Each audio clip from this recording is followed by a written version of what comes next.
This is a sample from the audiobook, The Recipient, Emerald City Thriller Series, written by Audrey J. Cole and narrated by Marcio Catalano and Veronica Pace.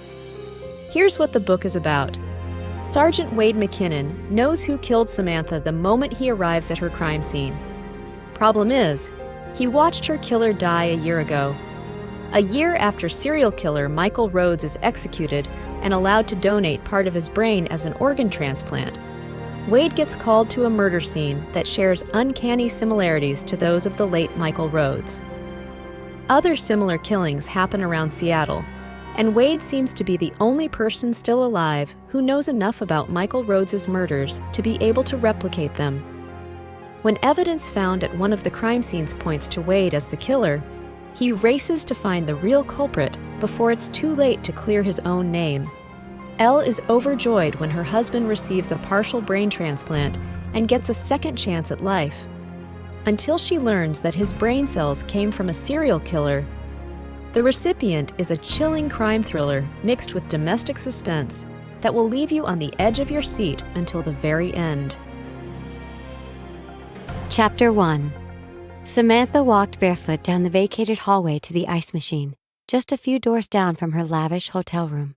The carpet felt good on her feet after wearing new high heels in and out of meetings all day. Although tired, she couldn't complain. The investment company she worked for had put her up in a plush hotel during her 3-day Seattle business trip. Knowing how unstable the economy had been over the last decade made her thankful to have landed such a prestigious job right out of college. She reached the ice machine and looked down at the gleaming diamond ring she wore on her left hand.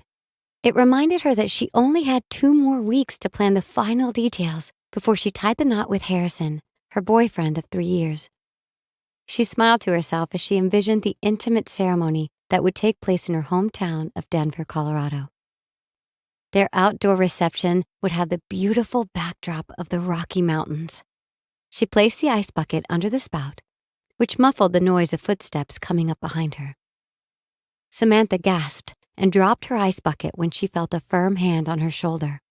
She turned to see an attractive man smiling at her. "I'm sorry. I didn't mean to scare you," he said, kneeling to lift the bucket from the floor. "I just figured you wouldn't be able to hear me over the ice machine." He handed her the bucket and proceeded to grab the few pieces of ice that had escaped onto the woven carpet before standing. "I seem to have lost my room key, and I was wondering if I might use the phone in your room to call the front desk," he said, taking a step toward her. He was good-looking and probably just trying to pick her up, but she didn't like the way he was intruding on her personal space. The man looked to be in his mid-30s. Like her, he was dressed in business attire, but his worn-in baseball hat looked out of place. She noticed his jacket also looked way too casual to be worn over a dress shirt and tie. "Why don't you just go down to the front desk and get a new key?"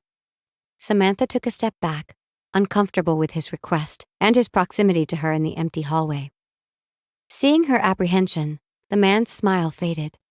He took a quick look behind him, as if to make sure they were still alone in the hall, and she began to think she might be in danger. "Oh, right. I'll just do that." His expression turned cold, and he lingered for an uncomfortable moment.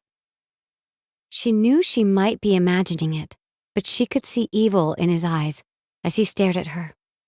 She took another step back and wondered if she should cry out for help before he turned and walked away. She watched him move down the hallway and let out the breath she'd been holding in. Once he was out of her sight, she finished filling the ice bucket. She looked over her shoulder to make sure he was gone before taking quick steps back to her room. She still had the man on her mind when she got back to her door and realized her room key was no longer in her hand. She was sure she had taken it with her. "It must have fallen when I dropped the ice bucket," she swore under her breath, ready to be back inside the safety of her room. Begrudgingly, she started back toward the ice machine when she saw her key card on the floor right in front of her door. Thank goodness. She picked it up, opened her door, and went inside. She made sure it had completely closed behind her before she turned the lock and set the latch as an extra precaution. Her iPhone rang, and she set the bucket down on her nightstand before pulling the phone out of her purse. Harrison. She stretched out on the pillow-top mattress and felt herself relax from the sound of his voice. They didn't talk for long. She could hardly keep her eyes open while she reclined on the comfortable bed and spoke to her fiancé. After they hung up, she laid her phone down and wandered into the bathroom to wash her face.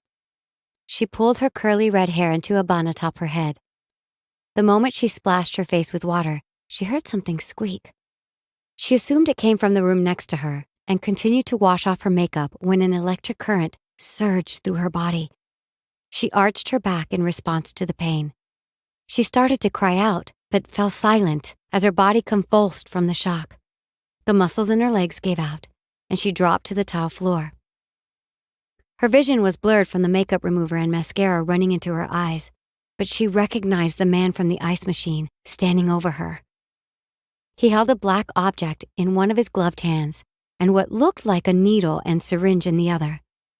She felt a rush of panic and scrambled to stand, but her muscles were too weak from the shock. For more information on this and other titles, please visit www.silvertonaudio.com. And don't forget to subscribe to our newsletter for information about free audiobooks and rewards.